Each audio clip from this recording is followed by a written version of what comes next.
Up in flames, literally. Crews continued to do their teardown work at Vaillancourt Fountain today in San Francisco, and they faced an added challenge. The fountain caught fire, forcing people nearby to evacuate. NBC BAY AREA Sergio Quintana is in the city with the details.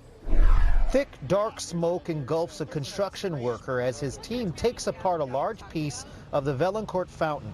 The smoke was so intense at the start that the nearby paddleboard courts had to be temporarily evacuated. What did it smell like? It smells like burning rubber. Jessica Talbert works at those courts. We watched as she asked the nearby park rangers what happened and how long she should keep the courts clear.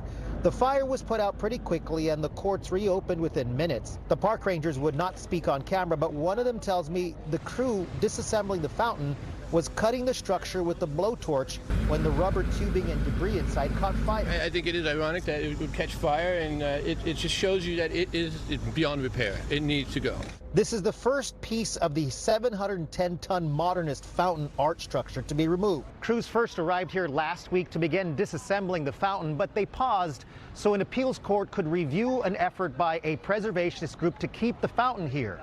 But the court has denied that appeal, so crews return today to resume jackhammering and weld cutting it apart. The Vaillancourt Fountain has been controversial ever since it was first installed in 1971, and the artist Armand Vaillancourt spray painted on it.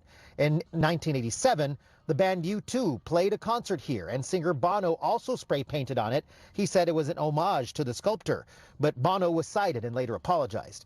This area is so popular with skateboarders that a version of the fountain also exists in Tony Hawk's Pro Skater video games. The final decision to take the fountain apart was made after May 2024, when the last pump in the structure failed. The water stopped flowing, so the fountain was drained. There's the lime scooters. There must have been like 30 or 40 in there, and like it must have been like a treasure hunt to just go through it. Everything that people lost, a couple bikes. Benjamin Chang works nearby and says it's bittersweet to see it being taken apart. It'll take crews a few weeks to disassemble the whole structure.